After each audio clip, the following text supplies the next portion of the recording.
The autumn light filtered through the Venetian blinds of Sunset Manor, casting prison bar shadows across my small room as I folded the piece of toilet paper for the 100th time. The paper was soft, institutional grade, the kind that dissolved easily if you weren't careful. But the blue ink from my ballpoint pen had soaked deep into its fibers, creating something that looked fragile but felt permanent in my weathered hands. My name is Harold Patterson, and at 72, I understand the weight of secrets better than most men my age. The will I'd written on that single square of Charmin Ultra Soft wasn't born from desperation or senility, as my son Christopher would surely claim if he knew about it. It was born from clarity, the kind that comes when you finally understand the difference between love and manipulation, between family loyalty and financial convenience. The nursing home smelled of industrial disinfectant and resignation, a combination that had become as familiar as my morning coffee. I'd been here at Sunset Manor in Springfield, Ohio for 8 months now, ever since the fall that Christopher insisted proved I couldn't live alone anymore. The bruise on my hip had faded within weeks, but somehow the necessity of my residency here had only grown stronger in Christopher's mind, especially after he'd started asking detailed questions about my finances. Christopher visited every Tuesday like clockwork, arriving at precisely 2:30 in his silver BMW with that practiced smile of his. He worked as a financial consultant for Edward Jones, always impeccably dressed in tailored suits that cost more than my monthly Social Security check. His conversations followed a predictable pattern: polite inquiries about my health, updates about his wife Jessica and their twin boys, and increasingly frequent discussions about my estate planning needs and the importance of simplifying my financial affairs. "Dad, you know how complicated these things can get," he'd say, leaning forward with that concerned expression he'd perfected. "What if something happens to you? We need to make sure everything's organized. You don't want to burden Jessica and me with a mess, do you?" But something about these conversations had begun to feel wrong, like wearing a shirt that didn't quite fit. The wrongness settled in my chest during our talks, a cold weight that I couldn't name or shake. Christopher's interest in my finances had intensified since my beloved wife Dorothy had passed 2 years ago, but it wasn't the natural concern of a loving son. There was an urgency to it, a calculation behind his caring facade that made my stomach tighten. Dorothy had always been the wise one in our marriage of 43 years. She'd worked as a bookkeeper for Henderson's Hardware for 30 years, and she had an intuition about people's motivations that bordered on supernatural. "Harold," she used to say, folding laundry in our little ranch house on Maple Street, "people show you who they are if you just pay attention to what they do, not what they say." The house on Maple Street was worth maybe $180,000 in Springfield's modest market, and I had about $89,000 in my 401k from my 35 years as a union electrician with IBEW Local 145, plus my Social Security of $1,047 per month. Not wealthy by any measure, but enough to make Christopher very interested in my future planning. Jessica had even started sending me real estate listings, suggesting I might want to liquidize the house asset to secure my care needs. My roommate, Walter, shuffled back from dinner, his walker squeaking on the linoleum. Walter was 86, sharp as a tack despite his physical frailty, and a former insurance investigator who'd spent 40 years learning to spot financial fraud. "Harold, you look like a man with something heavy on his mind," Walter said, settling into his bed with a grunt. I looked at this man who'd become a friend despite our circumstances. "Walter, if someone stood to inherit everything you owned and they were the one pushing hardest to get you into a nursing home, what would that tell your investigator's brain?" Walter's roomy eyes sharpened. "That would tell me to start asking questions about motivation and opportunity. And Harold, it would tell me to start asking those questions real quiet-like until I was sure of the answers." The wrongness I'd been feeling for months was crystallizing into something more specific, more urgent. Tomorrow, I decided, I would start making some quiet phone calls. Dorothy had always said the truth has a way of coming to light, and I was beginning to understand what she'd been trying to protect me from all along. Don't forget to subscribe to the channel and comment where you're watching from. The memories came flooding back as I sat in the Sunset Manor dining room the next morning, pushing scrambled eggs around my plate while other residents chatted about their grandchildren and prescription medications. Walter had saved me a seat at our usual table by the window, where we could watch the morning joggers navigate the cracked sidewalks of Elm Street. "You're looking like a man who didn't sleep much," Walter observed, stirring sugar into his coffee with methodical precision. He was right. I'd spent most of the night thinking about Dorothy, about conversations we'd had in those final months before her heart attack.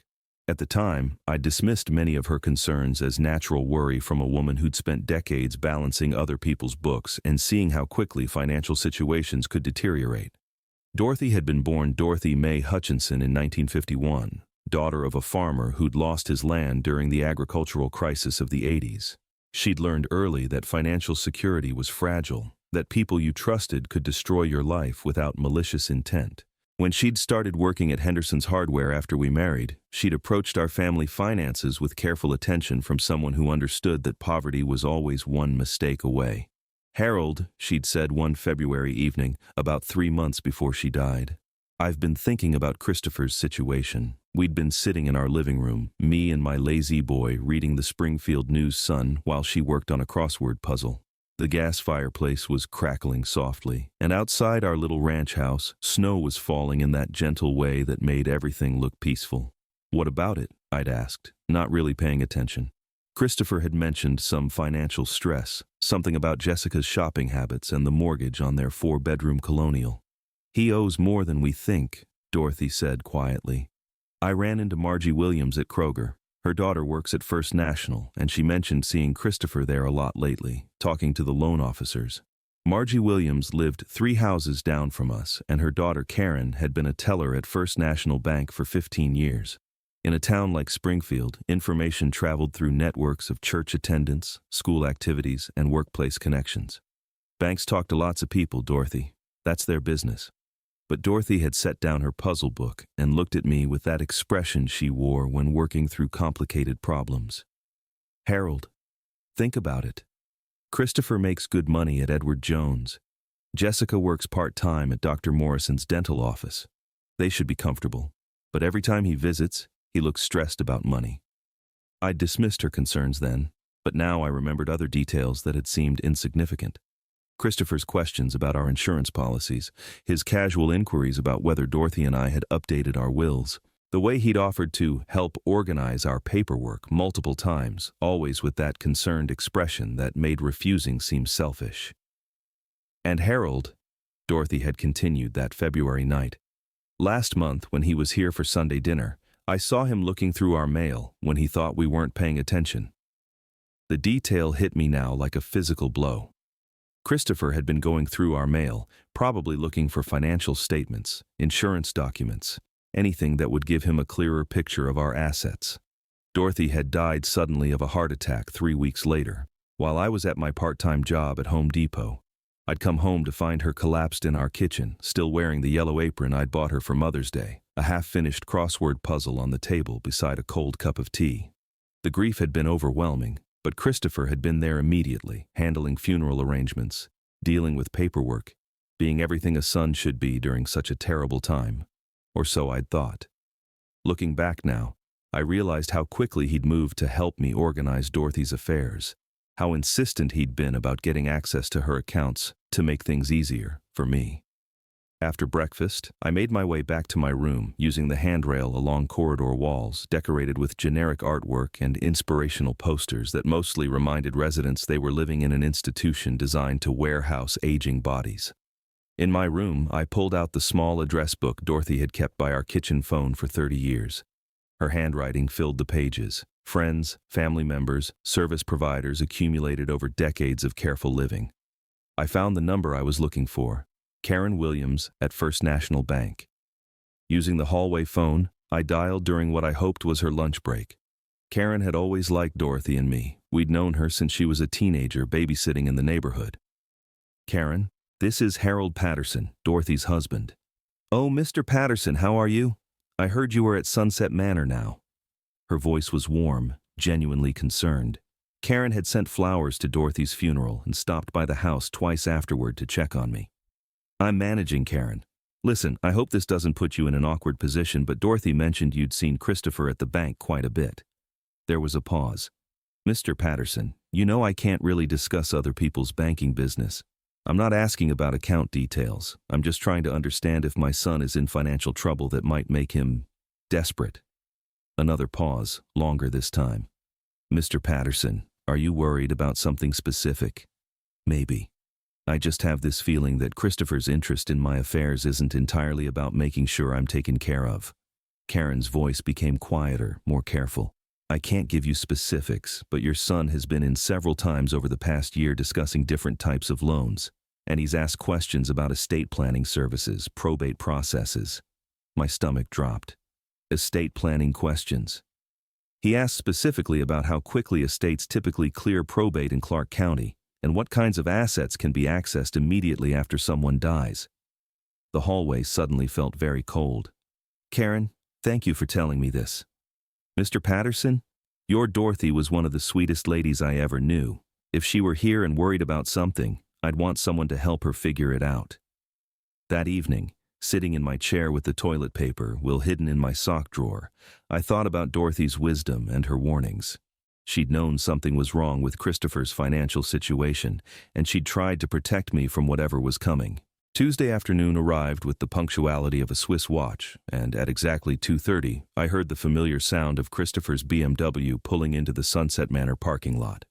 From my window, I watched him emerge from his car, adjusting his navy suit jacket and checking his reflection in the driver's side mirror before walking toward the entrance with that confident stride that had once filled me with pride. Today, however, I found myself studying his approach with different eyes.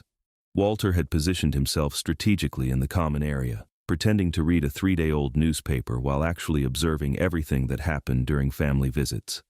As a former insurance investigator, Walter had taught me that people revealed their true intentions through unconscious behaviors, the way they moved, what they touched, how they positioned themselves in conversations. Dad. Christopher's voice carried that familiar warmth as he entered my room, but I noticed something I'd previously missed.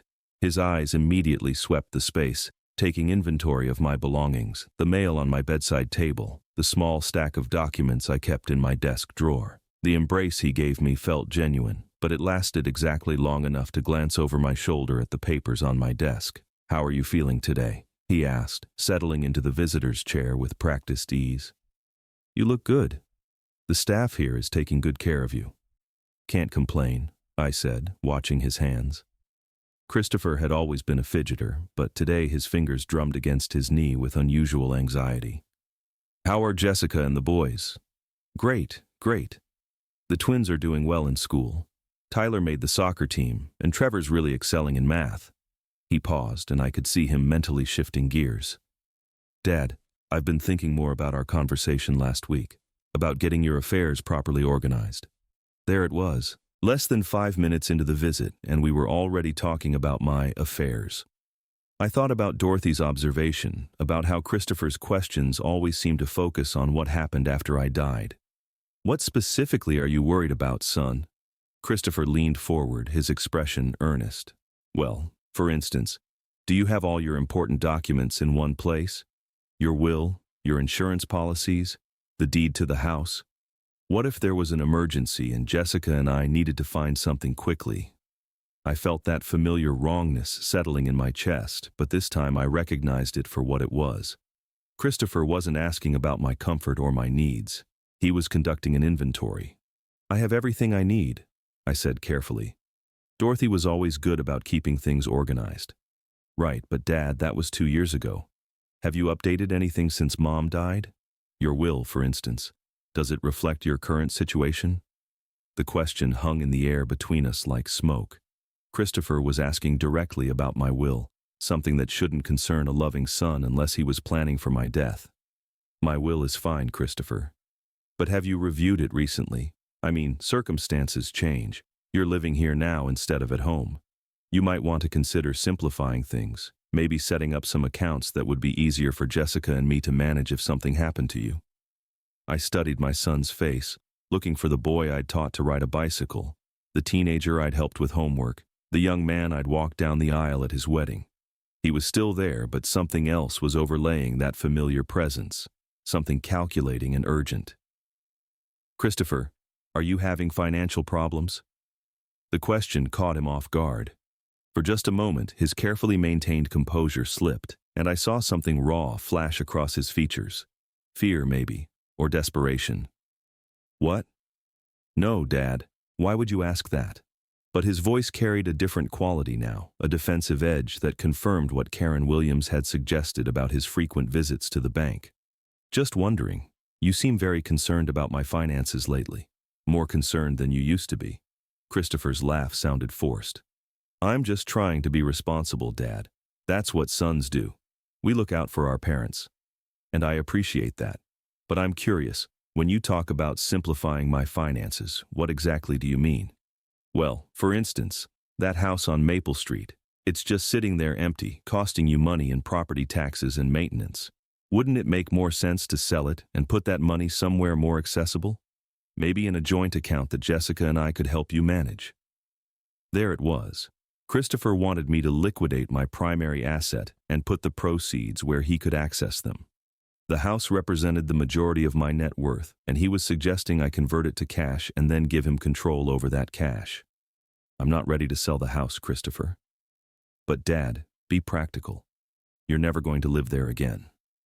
It's just deteriorating while you're paying to maintain it. And what happens if you need more intensive care? Sunset Manor is nice, but what if you need memory care or skilled nursing?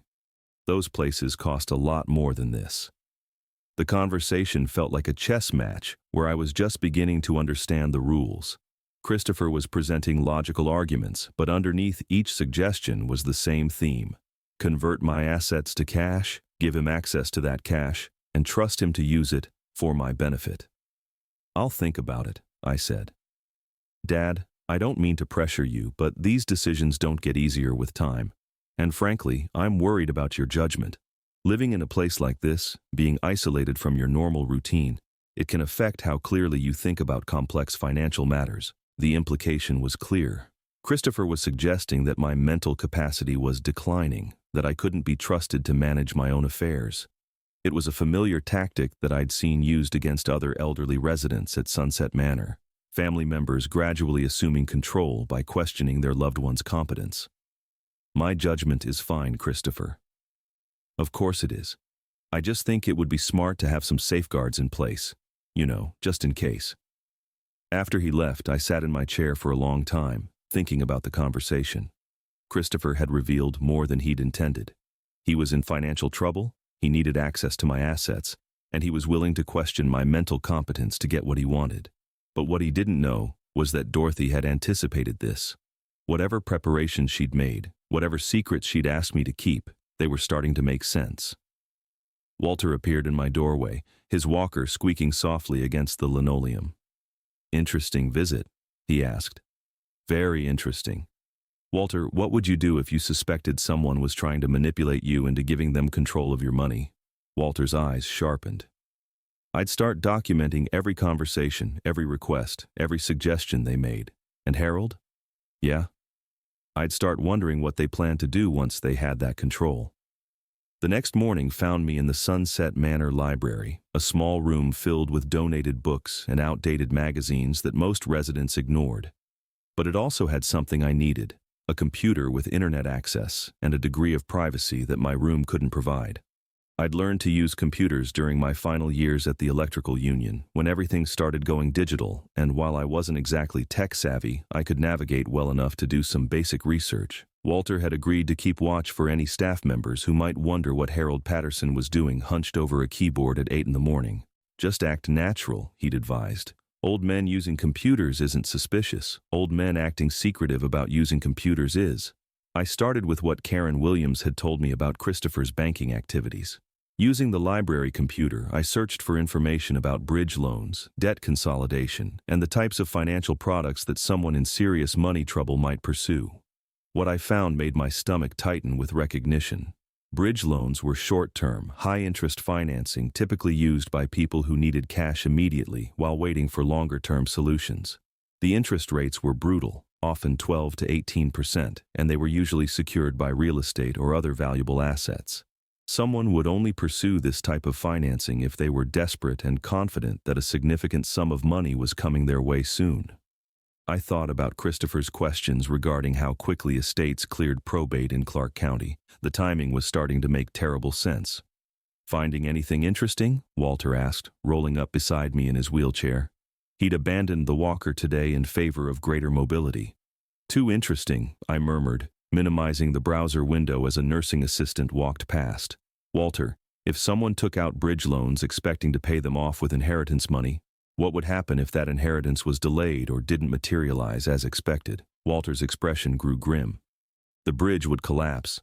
Those loans come due fast, usually within 6 to 12 months. If you can't pay them off, the lenders can seize whatever assets you used as collateral: house, car, business, everything. After my computer research, I decided to make some phone calls.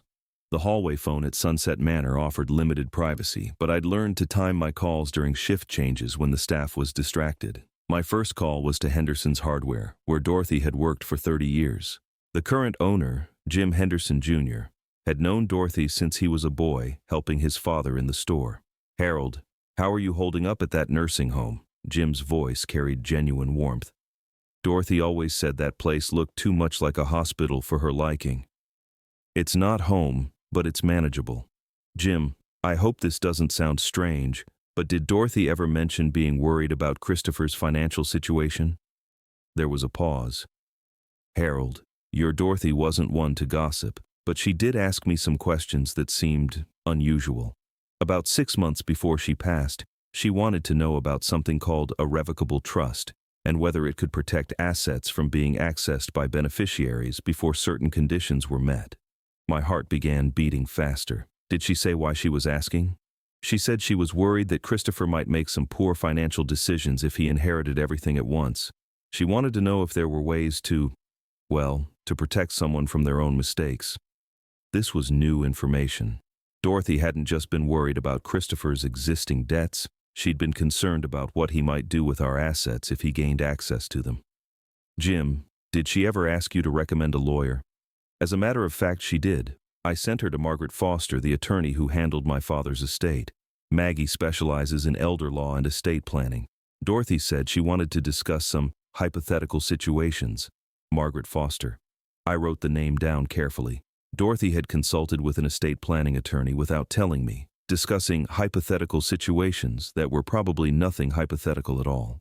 My next call was to Margaret Foster's office. The receptionist was polite but firm about attorney-client confidentiality, even after I explained that I was Dorothy's husband and that she had passed away 2 years ago. "I understand your situation, Mr. Patterson, but we can't discuss any consultations Mrs. Patterson may have had with Ms. Foster without proper documentation of your authority to access that information." "What kind of documentation would I need?" "Well, if there were any documents prepared as a result of the consultation, you would need to locate those documents. They would typically contain instructions about who has access to what information." After I hung up, I sat in the hallway for several minutes, processing what I'd learned. Dorothy had been worried enough about Christopher's financial situation to consult with an estate planning attorney. She'd asked about protecting assets from beneficiaries who might make poor decisions.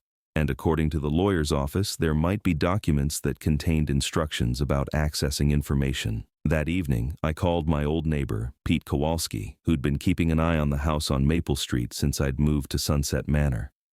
Pete was retired from the post office and had lived next door to Dorothy and me for 15 years. "Harold, good to hear from you. How's the nursing home treating you?" "Can't complain, Pete. Listen, I need to ask a favor. I'm trying to locate some documents that Dorothy might have hidden in the house. Would you be willing to meet me there tomorrow? I can get a ride from the nursing home." "Of course. What kind of documents are we looking for?" "I'm not entirely sure. Legal papers, maybe something from an attorney. Dorothy was always careful about keeping important things in safe places. Your Dorothy was the most organized person I ever met. If she hid something, it's because she had a good reason. What time do you want to meet?" The next afternoon, I signed out of Sunset Manor using the day pass system that allowed residents to leave for appointments or family visits. I'd arranged for a taxi to take me to Maple Street, telling the staff I was visiting my old house to collect some personal belongings. The house looked smaller than I remembered, and there was a desolate quality to the empty rooms that made my chest ache with memories. Pete was waiting for me on the front porch, holding a thermos of coffee and wearing the concerned expression of a good neighbor who'd watched a family slowly fall apart. "Where do you think Dorothy would have hidden something she didn't want Christopher to find?" Pete asked as we entered the house. I thought about Dorothy's habits, her careful nature, her distrust of banks and safety deposit boxes. She'd always believed that the most important things should be kept close to home, but not in obvious places. The bedroom, I said finally. She always said the bedroom was the most private space in any house. We spent 2 hours searching methodically through the master bedroom, behind picture frames, inside book spines, taped to the undersides of drawers. It was Pete who finally found what we were looking for, hidden inside the lining of Dorothy's jewelry box, a manila envelope containing several folded papers and a sealed letter addressed to me in Dorothy's careful handwriting. My hands shook as I opened the letter. "Harold," it began, "if you're reading this, then something has happened to me and you're starting to understand what I've been worried about. I pray I'm wrong about Christopher, but if I'm not, everything you need is in this envelope. Trust Margaret Foster, and remember that sometimes protecting the people we love means protecting them from their own mistakes. All my love, Dorothy." Inside the envelope were copies of legal documents, bank statements, and a list of phone numbers. At the top of the list was Margaret Foster's direct number, with a note. "She knows everything. Tell her you found the documents." Walter was waiting for me when I returned to Sunset Manor that evening. "Find what you were looking for?" he asked. I patted the envelope hidden inside my jacket. "I found what Dorothy wanted me to find. Now I need to figure out what to do with it." The documents Dorothy had hidden painted a picture that was both clearer and more disturbing than I'd imagined. Sitting in my room at Sunset Manor that evening, with Walter keeping watch for any unexpected visitors, I spread the papers across my bedside table like pieces of a puzzle that were finally starting to form a recognizable image. The bank statements showed Christopher's financial situation in stark detail. He'd taken out a second mortgage on his house 6 months after Dorothy died, borrowing against equity that was already stretched thin by their original loan. Credit card statements, copies that Dorothy had somehow obtained, revealed balances totaling over $67,000 across multiple accounts, but most disturbing was a loan application for $85,000 that he'd submitted to 3 different banks, listing his expected inheritance as collateral. Expected inheritance. The phrase made my blood run cold. Christopher hadn't just been planning for my eventual death, he'd been counting on it happening soon enough to solve his immediate financial crisis. Walter studied the documents with the methodical attention of someone who'd spent decades investigating financial fraud. "Harold, this is worse than I thought. Look at these dates." He pointed to a credit card statement dated just 2 weeks after Dorothy's funeral. Christopher had charged $12,000 to a premium rewards card. Expenses that the statement details showed were related to home improvements and lifestyle purchases. While I'd been grieving my wife's death, Christopher had been shopping. "And this," Walter continued, pointing to another document. "This is a consultation request he sent to 3 different estate planning attorneys, asking about expediting probate proceedings for elderly parents with simple estates. He wasn't just planning for your death, Harold. He was researching how to speed up the process afterward." I felt nauseated. "How did Dorothy get all this information?" "Your wife was smarter than Christopher gave her credit for. Look at this." Walter held up a letter from a private investigator in Dayton. She hired professional help, someone who specialized in financial background checks. The investigator's report was thorough and damning. Christopher's debt situation was even worse than the documents suggested. He'd borrowed money from Jessica's parents, taken advances against his commission checks at Edward Jones, and had been denied for additional credit by 4 different lenders. According to the report, he was approximately 3 months away from defaulting on multiple obligations. But the most chilling part of the report was a section titled Subjects Research Activities. The investigator had discovered that Christopher had been researching nursing homes that specialized in patients with dementia and other cognitive impairments. He'd requested information about costs, admission procedures, and most disturbing of all, average life expectancy for residents with various conditions. "Dorothy knew," I whispered. "She knew he was planning to have me declared incompetent." "More than that," Walter said grimly. "Look at this medical consultation request." Among Dorothy's papers was a copy of a letter Christopher had sent to a geriatrician in Columbus, asking about age-related cognitive decline assessment procedures and whether such assessments could be conducted at nursing homes. He'd specifically asked about the legal implications of cognitive assessments and how they might affect a person's ability to manage their own financial affairs. The timeline was becoming clear. Christopher's plan had been elegant in its cold calculation. Get me into a nursing home after the fall, have me assessed for cognitive decline, use that assessment to gain legal control over my finances, and then liquidate my assets to solve his debt problems. The fact that such a plan might leave me destitute and vulnerable was apparently irrelevant to his calculations. I thought about our conversation yesterday, about his suggestions that my judgment might be affected by living at Sunset Manor. He'd been laying the groundwork, establishing a narrative that would justify taking control of my affairs. Walter, what kind of person does this to their own father? Walter's expression was sad, but not surprised. Someone who's desperate enough to treat family members as financial resources rather than human beings. I've seen it before, Harold. Usually involves addiction, gambling, or business failures that create overwhelming debt pressure. I picked up another document, a copy of an email Christopher had sent to a real estate agent in Springfield, asking for a fast sale estimate on my house on Maple Street. The email was dated just 2 months ago, and it specifically mentioned the need for quick liquidation due to elderly parents' care needs. He'd been planning to sell my house without my knowledge or consent, but Dorothy had prepared for this. The final document in her envelope was a copy of a revocable trust she'd established without my knowledge, naming Margaret Foster as the trustee and containing very specific instructions about asset distribution. According to the trust documents, if I were to become incapacitated or die, my assets would be distributed in stages over several years, with provisions for my care, taking precedence over any inheritance considerations. Christopher would get his inheritance, but not immediately, not all at once, and not in a way that would solve his current financial crisis. She protected you, Walter said, reading over my shoulder, and she protected him from himself. The next morning, I called Margaret Foster's direct number. When I explained that I'd found the documents Dorothy had hidden, the attorney's tone became immediately more professional and focused. Mr.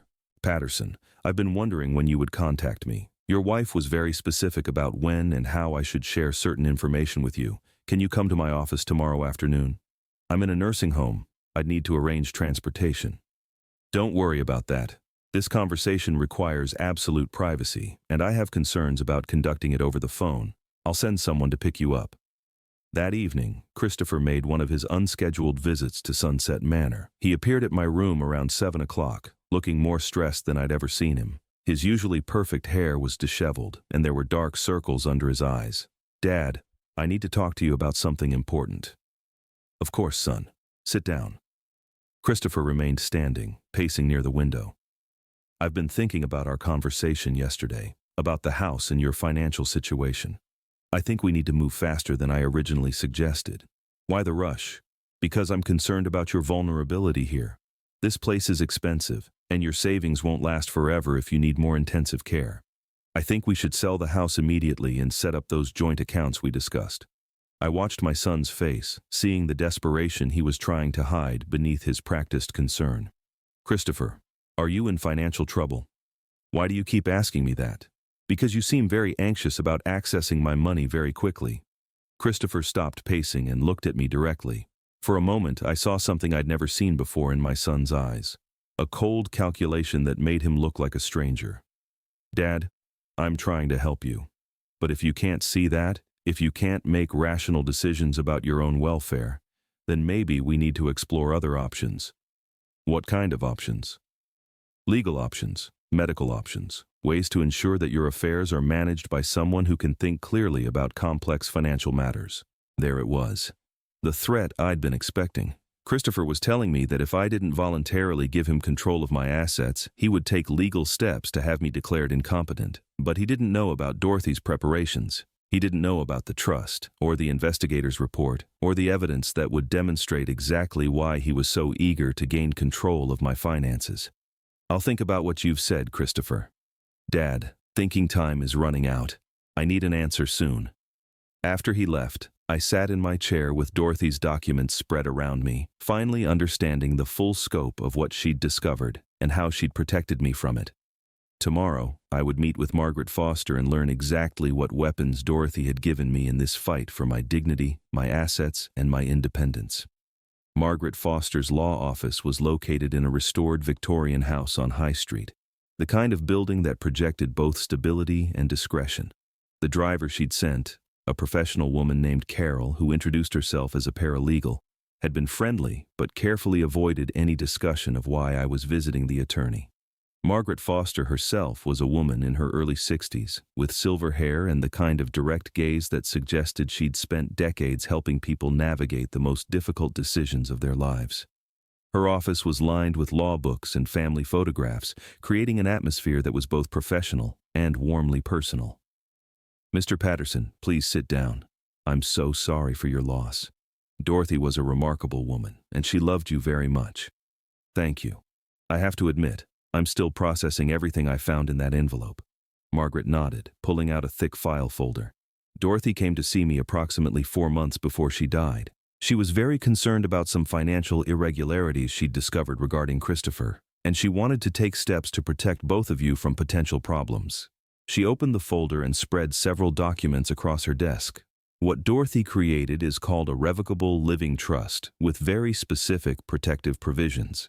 Essentially, she transferred ownership of your major assets, the house, your 401k, even your bank accounts, into this trust, with you as the primary beneficiary during your lifetime." "I don't understand. How could she do that without my knowledge?" "You actually did sign the documents, Harold. Do you remember about 6 months before Dorothy died? She asked you to sign some insurance paperwork that she said needed to be updated after your retirement." The memory came flooding back. Dorothy had presented me with a stack of forms one evening after dinner, explaining that our insurance agent had recommended updating our beneficiary information and coverage details. I'd trusted her completely and signed where she'd indicated, barely reading the documents. "Those weren't insurance forms," Margaret continued. "They were trust documents. Dorothy was very careful about the timing and presentation, but everything was legally valid. She knew that if she'd explained what she was really doing, you would have asked questions that might have alerted Christopher to her concerns." I felt a mixture of amazement and betrayal. Dorothy had essentially taken control of all our assets without my knowledge, even if her intentions had been protective. Why would she do something so drastic? Margaret consulted her notes. Because of what she'd discovered about Christopher's financial situation and his research into your potential incapacitation. Dorothy found evidence that Christopher was planning to have you declared mentally incompetent in order to gain control of your assets. She created this trust specifically to prevent that from happening. She handed me a document titled Trust Administration Guidelines. Under the terms Dorothy established, even if you were declared incompetent, Christopher would not gain control of the trust assets. Instead, I would continue as trustee, managing the funds solely for your benefit, and if you die, the assets are distributed to Christopher over a period of 10 years in amounts specifically calculated to help him without enabling destructive financial behavior. The elegance of Dorothy's plan was beginning to dawn on me. She'd protected my assets from Christopher's desperation while still ensuring he would eventually inherit, but in a way that might actually help him learn to manage money responsibly. But there's something else, Harold. Something Dorothy discovered that was even more concerning than Christopher's debts. Margaret pulled out another file. The private investigator Dorothy hired made some disturbing discoveries. Christopher had been researching not just nursing homes and cognitive assessments, but also something called failure to thrive in elderly nursing home residents. The phrase sent chills down my spine. What does that mean? It's a medical term for elderly patients who decline rapidly after being placed in institutional care, often due to depression, isolation, or inadequate stimulation. But Harold, Christopher wasn't researching it from a caregiver's perspective. He was researching it as a potential accelerator. The implications hit me like a physical blow. Christopher hadn't just been planning to control my assets. He'd been researching ways to ensure I wouldn't need them for very long. Dorothy found evidence that Christopher had been corresponding with someone at a nursing facility in Columbus that specializes in end-stage dementia care. He'd inquired about admission procedures for patients with rapidly declining cognitive function and average survival rates for residents in various stages of decline. I felt nauseated. Are you telling me my son was planning to kill me? Not directly, but he was researching ways to place you in situations where your health and mental state would deteriorate as quickly as possible, presumably to minimize the time between gaining control of your assets and inheriting them permanently. Margaret opened another folder. Dorothy asked me to prepare several options for how to handle this information. We can pursue criminal charges based on the evidence of financial fraud and elder abuse planning. We can simply use the information to protect you without exposing Christopher, or we can confront him directly with the evidence and give him an opportunity to change his behavior. What did Dorothy want me to do? She wanted you to have all the information and make your own choice, but she also prepared one final option. Margaret handed me a sealed envelope with my name written in Dorothy's handwriting. She wrote you a letter with her recommendation, but she wanted you to read it only after you'd seen all the evidence. I opened the envelope with trembling hands. Dorothy's letter was brief, but devastating in its clarity. "Harold," it began, "if you're reading this, then everything I feared has come to pass. Christopher has tried to gain control of your assets, and you've discovered the extent of his planning. I know this breaks your heart, as it broke mine, but remember that the son we raised is still inside the man who's made these terrible choices. The trust I've created will protect you and might save him from destroying his life completely. Show him the evidence. Give him a chance to change. But don't sacrifice your safety or dignity for someone who's lost sight of the difference between love and greed. I love you both. Dorothy."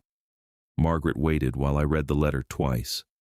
"Harold, you need to understand that Christopher is in a very dangerous situation. According to our latest information, he has less than 6 weeks before several major loans come due. If he can't pay them, he'll lose his house, his car, and potentially his job. Desperate people make desperate choices. What do you recommend?"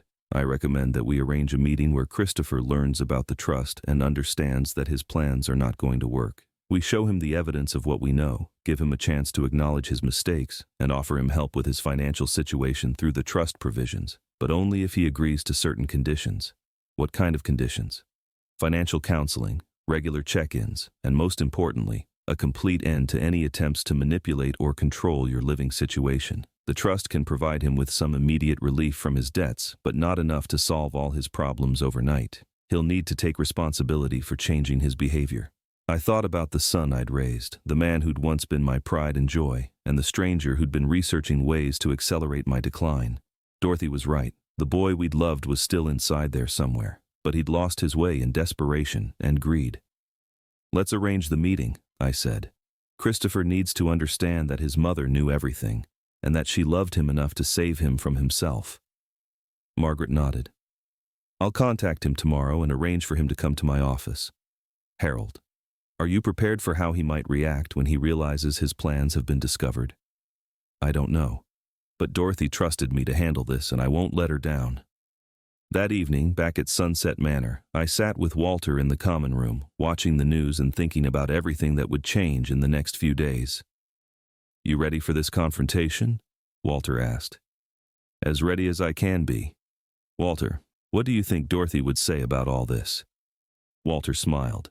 "I think she'd say that real love sometimes means setting boundaries, even with your own children, especially with your own children. Tomorrow, Christopher would learn that his mother had been several steps ahead of him all along, and that love and accountability weren't mutually exclusive concepts." The conference room at Margaret Foster's law office felt like a courtroom as Christopher arrived at exactly 2 o'clock, his usual punctuality now carrying an edge of anxiety that hadn't been there in our previous meetings. He wore his best navy suit, but I could see the stress lines around his eyes and the way his hands trembled slightly as he shook Margaret's hand. "Dad, what's this about?" he asked, settling into the chair across from me. "Ms. Foster said this was about Mom's estate, but I thought everything was settled years ago." Margaret arranged several file folders on the table between us, each one labeled with dates and document types that would soon shatter Christopher's carefully constructed plans. "Christopher, we're here because your mother created some legal arrangements before her death that she wanted your father to understand fully before making any decisions about his future care or financial planning." "What kind of arrangements?" I watched my son's face as Margaret opened the first folder and spread out the trust documents. For a moment, Christopher looked genuinely confused, scanning the papers with the professional attention of someone who worked in financial services. Then understanding dawned, and the color drained from his face. "This is a trust document," he said slowly. "Mom created a trust?" "Yes," Margaret replied calmly. "A revocable living trust that transferred ownership of all major marital assets, including the house on Maple Street, your father's 401k, and their bank accounts, into a protected legal entity designed to prevent unauthorized access or manipulation. Christopher's eyes darted between the documents and my face. Dad, did you know about this? I do now, I said quietly. Your mother was protecting us both, Christopher. She was protecting me from exploitation and protecting you from making decisions you might regret. Exploitation? What are you talking about? Margaret opened the second folder, revealing the private investigator's report. Christopher, we know about your financial situation. We know about the bridge loans you took out using your expected inheritance as collateral. We know about your research into cognitive assessments and nursing home procedures. We know about your correspondence with facilities that specialize in end-stage dementia care. The silence in the room was deafening. Christopher stared at the documents spread across the table, and I could see him processing the implications of what we knew. His carefully maintained facade began to crumble. I can explain all of that. Please do, Margaret said, her tone remaining professionally neutral. Christopher's hands were shaking now. I was in trouble. Jessica and we made some bad decisions with credit cards and investments. I borrowed money thinking I could pay it back quickly, but everything just kept getting worse. So, you decided to solve your problems with your father's assets. It wasn't like that. I wasn't trying to hurt Dad. I was trying to help him. That nursing home is expensive, and I knew he couldn't afford it long-term on just his Social Security. By having him declared mentally incompetent? I asked, my voice barely above a whisper. Christopher flinched as if I'd slapped him. Dad, I wasn't trying to. Margaret pulled out another document. Christopher, we have copies of your correspondence with geriatricians regarding cognitive assessments. We have records of your research into legal procedures for taking control of an elderly parent's finances. We have evidence of your inquiries about nursing facilities with high mortality rates for residents with declining cognitive function. You were researching ways to accelerate my death, I said, the words feeling like poison in my mouth. Christopher broke down completely then, his professional composure dissolving into raw desperation. I wasn't trying to kill you, Dad. I was researching options. I thought if I could prove you needed more intensive care, I could access the money to pay for it and pay off my debts, and everything would work out. And if I died quickly in one of those facilities, that would just be convenient timing? No, I never wanted you to die. I was desperate. Jessica was threatening to leave me. The banks were calling every day. I was about to lose everything. Margaret leaned forward. Christopher, what you were planning constitutes financial elder abuse, fraud, and potentially criminal conspiracy. The evidence we have could result in serious criminal charges. But, I interrupted, looking at my son's tear-streaked face, your mother believed in giving people chances to make things right. Christopher looked up at me with desperate hope. What do you mean? Margaret opened the final folder. The trust your mother created includes provisions for financial assistance to family members who are experiencing legitimate hardship, but that assistance comes with very specific conditions. What kind of conditions? Complete transparency about your financial situation, professional financial counseling, regular check-ins with both your father and myself, and most importantly, an immediate end to any attempts to manipulate or control your father's living situation or medical care. Christopher wiped his eyes with his sleeve, looking like the frightened child I remembered from his worst nightmares. How much assistance? Enough to prevent you from losing your house and to consolidate your highest interest debts. Not enough to solve all your problems overnight, but enough to give you breathing room to change your financial behavior. And if I don't accept these conditions? Margaret's expression hardened. Then we turn this evidence over to the district attorney's office and let the criminal justice system handle your case. Elder abuse is a felony in Ohio, Christopher. Financial exploitation of a vulnerable adult can result in significant prison time. Christopher looked at me with an expression of such pain and shame that I felt my heart breaking despite everything he'd planned to do to me. Dad, I'm so sorry. I never meant for things to go this far. I just kept making one bad decision after another, and before I knew it, I was drowning. Christopher, I raised you to be better than this. I know you did. I've become someone I don't even recognize. I thought about Dorothy's letter, about her belief that the son we'd raised was still inside the man who'd made these terrible choices. Your mother loved you enough to save you from yourself. She created this trust not just to protect me, but to give you a chance to find your way back to being the man she knew you could be. I don't deserve that chance. Maybe not. But your mother thought you did, and I'm going to trust her judgment. Margaret placed a new document on the table. This is a compliance agreement. If you sign it, you'll receive immediate financial assistance through the trust, but you'll also be subject to oversight and conditions designed to help you develop better financial habits. It's not a punishment, Christopher. It's a structure to help you rebuild your life. Christopher stared at the agreement for several minutes before picking up the pen. What happens to us, Dad? How do we come back from this? I don't know, I said honestly. Trust takes a long time to rebuild. But Christopher, you're still my son, and your mother still believed in you. That has to count for something. As he signed the compliance agreement, I thought about Dorothy's wisdom and her faith in second chances. She'd known that love without boundaries was enabling, but she'd also known that boundaries without love were just cruelty. Christopher had lost his way, but he hadn't lost his chance to find it again.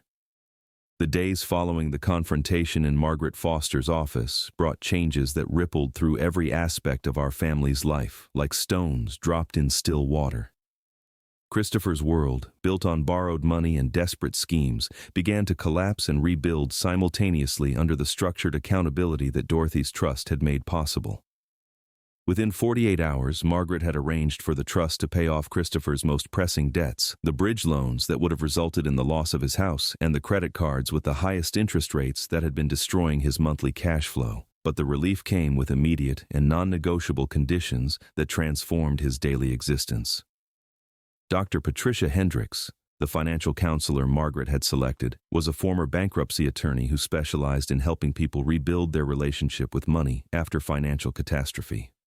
Her first meeting with Christopher and Jessica took place at their home, where she conducted what she called a financial autopsy, a detailed examination of how their household had descended into such desperate circumstances. I wasn't present for that meeting, but Christopher called me afterward from his car, his voice hollow with the shame of complete exposure.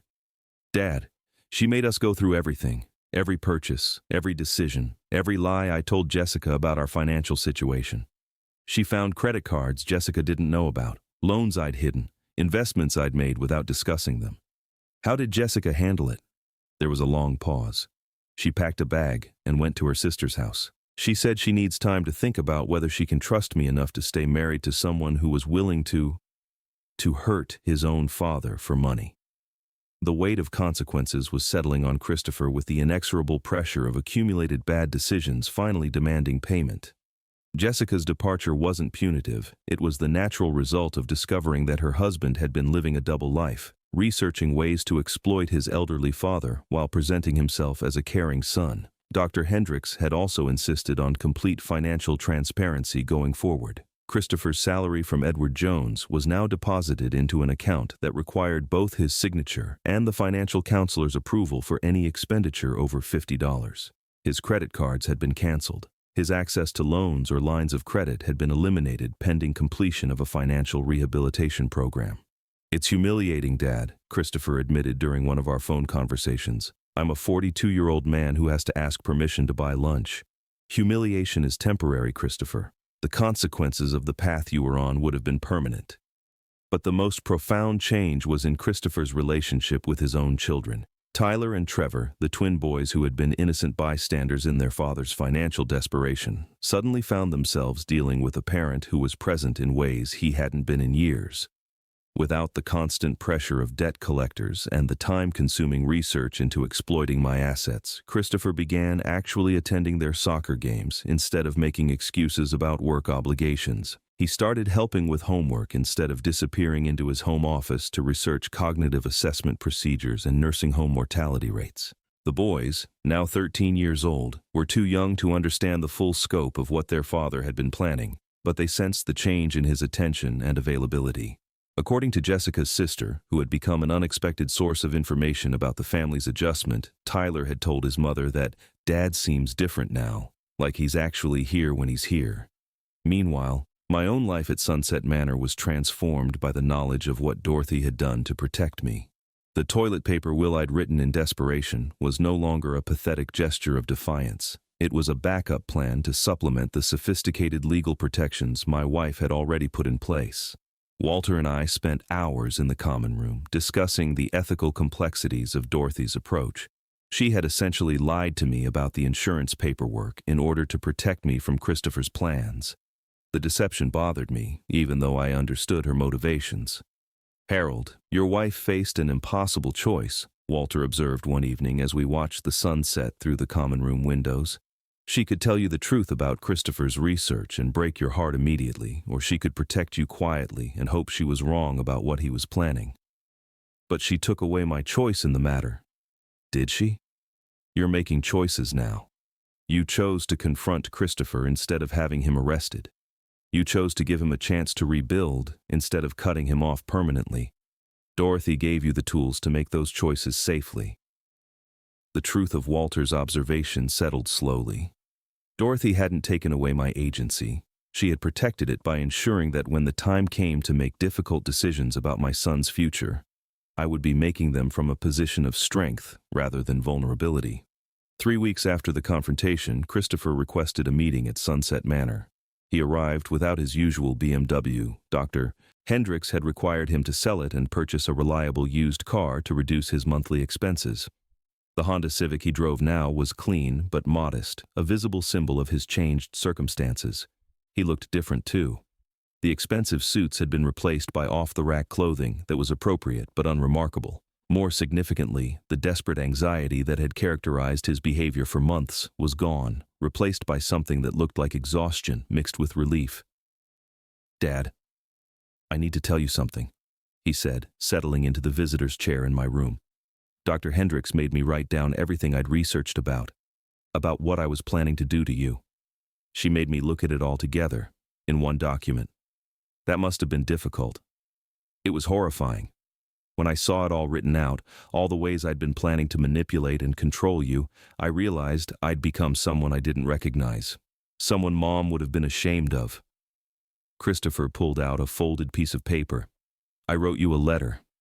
Dr. Hendricks said I needed to take full responsibility for what I'd planned, not just the debt problems that led to it. I read the letter silently. It was 2 pages of detailed acknowledgement of his research into cognitive assessments, nursing home placement, and what he called his systematic plan to exploit your trust and love for financial gain. He had itemized his actions with brutal honesty, acknowledging that he had been researching ways to have me declared incompetent, ways to gain control of my assets, and ways to place me in facilities where my health would decline rapidly. But the final paragraph focused on something different. "Dad, I know I can't undo the damage I've done to our relationship. I know I can't take back the months I spent treating you like a financial resource instead of my father. But I want you to know that losing Jessica's trust, seeing the disappointment in Tyler and Trevor's eyes, and facing the truth about what I'd become has taught me something Mom tried to teach me years ago. That some things are more valuable than money, and some losses can't be recovered from." When I finished reading, Christopher was watching my face with an expression of anxious hope. "Dr. Hendricks says real change takes years, not weeks. She says I need to prove through consistent actions that I've learned from this." "What does that look like, Christopher?" "It looks like me showing up for Tyler and Trevor's games instead of making excuses. It looks like me being honest with Jessica about every financial decision before I make it. And it looks like me visiting you because I want to spend time with my father, not because I'm researching ways to exploit you." I folded the letter and put it in my shirt pocket. "Christopher, your mother believed that people could change if they had the right motivation and support, but change is something you have to choose every day, not just once. I understand that now." As he prepared to leave, Christopher hesitated at the door. "Dad, do you think there's any chance that someday you might be able to trust me again?" I thought about Dorothy's faith in second chances, about the careful way she'd structured the trust to help Christopher without enabling him, about the son I'd raised and the man he was trying to become again. "Christopher, trust is earned through consistent actions over time, but hope is something I can give you right now." 6 months after the confrontation in Margaret Foster's office, the rhythm of our fractured family had begun to find a new, more honest cadence. Christopher's visits to Sunset Manor had evolved from the calculated performances they once were into something that resembled genuine connection, though the shadow of what he'd planned still lingered between us like an uninvited presence. The changes in his life had been profound and, I was beginning to understand, genuinely transformative. Under Dr. Hendrick's supervision, Christopher had completed what she called financial sobriety, a process of learning to live within his means while rebuilding his relationship with money and trust. His salary at Edward Jones, once supplemented by risky commission chasing and borrowed funds, was now carefully budgeted through a system that prioritized transparency and accountability over the quick profits that had led him astray. Jessica had returned home after 3 months of separation, but their marriage was operating under new terms that reflected hard lessons learned about honesty and mutual respect. She attended the financial counseling sessions now, not as a victim of Christopher's deception, but as an equal partner in rebuilding their household's financial health. Their relationship had acquired a careful quality, like two people learning to walk together again after a serious injury. "Dad, Jessica wants to come visit you," Christopher said one Tuesday afternoon in March, as spring light filtered through my room's windows with the promise of renewal. "She's been afraid to face you, knowing what I was planning. But Dr. Hendrick says avoiding difficult conversations just makes them more difficult." Jessica arrived the following week, carrying flowers from her garden and wearing an expression of nervous determination. She was a pretty woman in her late 30s, with auburn hair and the kind of gentle manner that had made her perfect for working in Dr. Morrison's pediatric dental practice. But today she looked older, marked by the stress of discovering that her husband had been living a double life. "Mr. Patterson, I need to apologize to you," she began, settling into the visitor's chair with careful formality. "I should have known what Christopher was doing. I should have asked more questions about his research and his visits here. Jessica, you trusted your husband. That's what marriage is supposed to be based on. But I also benefited from what he was planning, didn't I? Our mortgage payments, the boys' private school tuition, our lifestyle. It was all built on the assumption that Christopher's financial problems would be solved by inheriting your assets." Her honesty was painful but necessary. "Did you know about his research into nursing homes and cognitive assessments?" Jessica's eyes filled with tears. "Not specifically, but I knew he was spending a lot of time online researching things he wouldn't discuss with me. When I asked about it, he said it was work-related financial planning for clients with elderly parents. I wanted to believe that because the alternative was too horrible to consider." We sat in silence for several minutes, two people grappling with the weight of choices made and unmade, roads taken and avoided. "Jessica, Christopher made his own decisions about how to handle his financial problems. You can't take responsibility for choices he made in secret. But I can take responsibility for rebuilding trust, with you and with my sons. Tyler and Trevor have been asking questions about why Daddy had to sell his car and why we stopped going out to expensive restaurants. They're old enough to understand that something serious happened, even if they don't know all the details." This was perhaps the most challenging aspect of Christopher's rehabilitation, helping his children understand that their father had made serious mistakes without destroying their respect for him or their sense of family security. Jessica and Christopher had decided to tell the boys that Christopher had made poor financial decisions that hurt people he loved, without specifying that I had been the intended victim of those decisions. Tyler and Trevor accompanied their parents on their next visit, two gangly 13-year-olds who treated the nursing home with the mixture of curiosity and discomfort typical of teenagers confronting the realities of aging and mortality. They were polite but reserved, clearly aware that something had changed in the family dynamics, but uncertain about their role in the new configuration. "Grandpa, Dad says you and Grandma Dorothy were really smart about money," Tyler said, settling cross-legged on the floor beside my chair. "He says Grandma made sure you would always be taken care of even after she died." "Your grandmother was very wise about many things," I replied, thinking about how Dorothy would have loved to see these boys growing into young men. How she would have worried about the impact of their father's choices on their development. "Are you going to live here forever?" Trevor asked with the directness of youth. "I don't know, Trevor. That depends on a lot of things." Christopher looked up from the magazine he'd been pretending to read. "Actually, Dad, that's something we wanted to talk with you about." Over the past several months, as Christopher's financial situation stabilized and his behavior demonstrated genuine change, Margaret Foster had been exploring options for modifying my living situation. The trust Dorothy had established included provisions for my care that weren't limited to nursing home residents. If my health and safety could be maintained in a less institutional setting, the trust could support alternative arrangements. "What kind of alternatives?"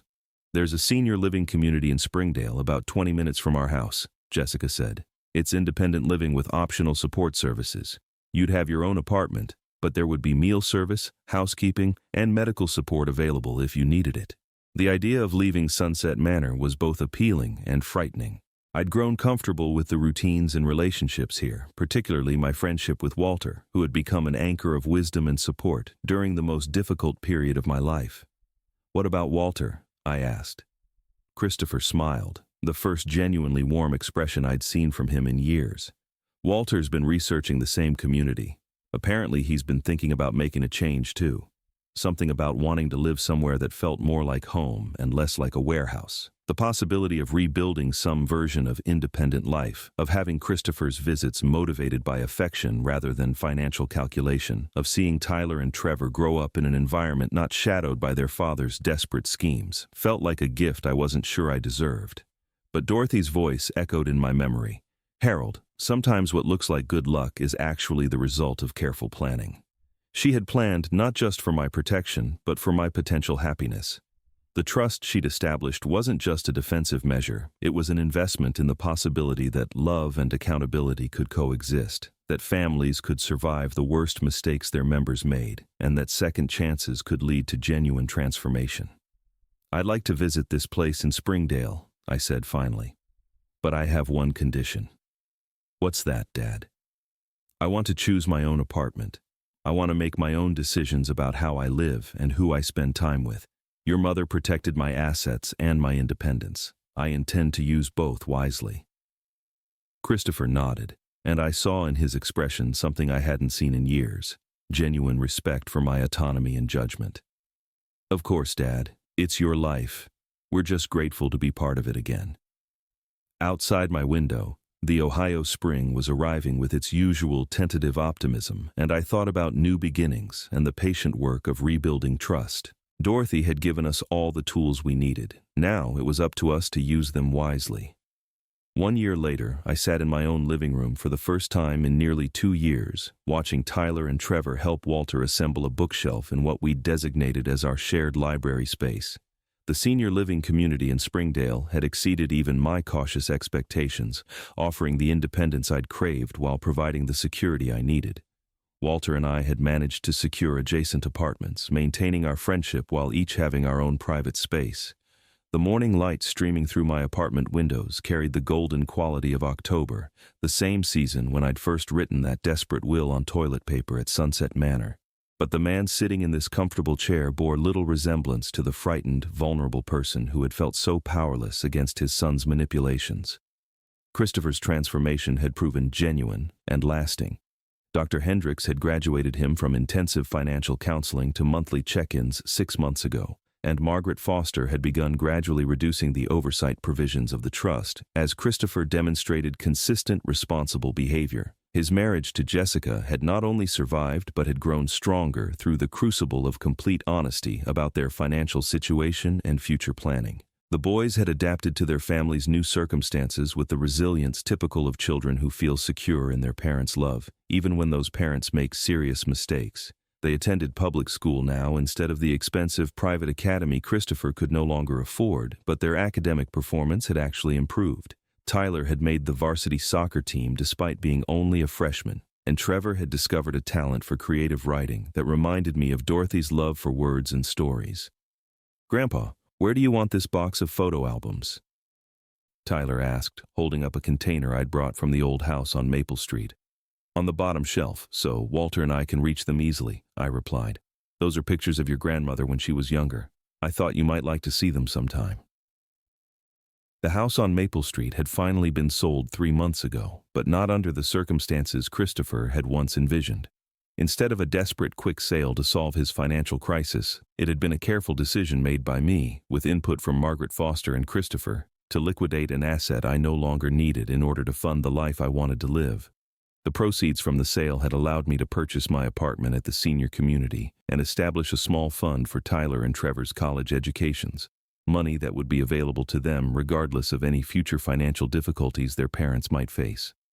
It was a way of breaking the cycle of financial desperation that had nearly destroyed our family. Jessica arrived just as the bookshelf assembly project was reaching completion, carrying a casserole dish and wearing the relaxed smile that had gradually replaced the anxious expression she'd worn during the worst period of their financial crisis. "How are you settling in, Mr. Patterson?" she asked, setting the dish on my kitchen counter. "Better than I expected. Having Walter next door makes it feel less like starting over and more like continuing forward." Christopher appeared in the doorway, carrying a toolbox and looking genuinely happy in a way I hadn't seen since he was the boy's age.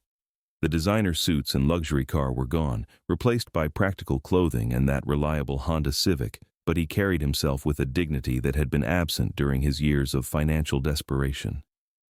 "Dad, I brought that drill you wanted to borrow," he said, setting the toolbox on my dining table. "Are you sure you want to hang those pictures yourself? I could help." "I'm sure. These hands installed electrical systems for 35 years. I think I can manage a few picture hooks." But his offer reflected the new dynamic between us, concern motivated by love rather than calculation, help offered without hidden agendas, conversations that didn't inevitably turn to my finances or his access to them. Walter had finished directing the bookshelf assembly and settled into my recliner with the satisfied expression of someone who had contributed to a worthwhile project. "Harold, I've been thinking about something we discussed last month." "What's that?" "That volunteer program at the community center, teaching basic financial literacy to seniors. You think we should submit that application?" The idea had emerged during one of our many conversations about how to use our accumulated experience constructively. Both Walter's background in insurance investigation and my years of careful financial management under Dorothy's guidance had given us insights that could help other elderly people avoid the kinds of exploitation Christopher had once planned. "I think Dorothy would approve," I said. She always believed that knowledge shared was knowledge multiplied. Christopher looked up from organizing his toolbox. "Dad, I think that's a great idea, and if you need any help with the curriculum development or presentation materials, I'd be honored to contribute. I've learned a lot about financial mistakes from the wrong end of things." The offer was genuine, and I could see that Christopher understood the irony of his situation. Having nearly become an elder financial predator, he was now uniquely qualified to help elderly people recognize and resist such predation. As the afternoon progressed and my family helped me settle into my new space, I thought about the toilet paper will that had started this entire journey. It remained hidden in my sock drawer, not because I needed it anymore, but because it reminded me of how close I'd come to losing everything Dorothy had worked to protect. That fragile piece of institutional tissue paper, covered with my desperate handwriting, represented the moment when I'd finally understood that love without boundaries was just enabling, and that protecting someone sometimes meant protecting them from their own worst impulses. Dorothy's trust had done exactly what she'd intended. It had protected my assets and my independence while giving Christopher the structure he needed to rebuild his relationship with money and responsibility. But more than that, it had preserved the possibility that our family could survive the worst mistakes any of us might make. As evening settled over Springdale and my family prepared to return to their own home, Christopher lingered in my doorway. "Dad, I know I can never fully make up for what I planned to do to you, but I want you to know that every day I wake up grateful that Mom was smarter than I was desperate. Christopher, your mother believed that people could change if they had the right motivation and support. You've proven her right. I hope so. I hope Tyler and Trevor never have to learn the way I did that some things are more important than money." After they left, Walter and I sat on my small balcony, watching the lights come on in the apartments around us and listening to the sounds of a community where people had chosen to live rather than being warehoused. "You know what the best part of Dorothy's plan was?" Walter asked. "What's that?" "She didn't just save you from Christopher's mistakes. She saved him from himself. That boy could have ended up in prison if he'd followed through on what he was planning." I thought about the man Christopher had become over the past year, about the father he was learning to be to Tyler and Trevor, about the husband he was rebuilding himself into for Jessica. Dorothy had seen not just the danger he represented, but the potential he could still fulfill. The toilet paper will had been my desperate attempt to maintain some control over my legacy, but Dorothy's trust had been something far more sophisticated, a plan that protected everyone in our family from the consequences of desperation and poor judgment, while preserving the possibility of redemption and growth. As I prepared for bed that first night in my new home, I thought about the journey from that frightened old man at Sunset Manor to the person I was today. Dorothy's love had protected me, But more than that, it had empowered me to make choices from a position of strength rather than vulnerability. The toilet paper will remain in my sock drawer, a reminder of how close we'd all come to losing each other to greed and desperation. But surrounding it now were documents that represented hope, planning, and the careful reconstruction of trust between people who loved each other enough to demand the best from one another. Dorothy had always said that real love sometimes required difficult choices. She'd been right about that, just as she'd been right about so many other things. And somewhere in the quiet contentment of my new life, I could feel her approval, her satisfaction in knowing that her careful planning had given all of us a second chance to get things right. Thank you for joining me on this journey. If you like this story, please like this video, subscribe to the channel, and share your impressions of this story in the comments. To listen to the next story, click on the playlist now showing on your screen.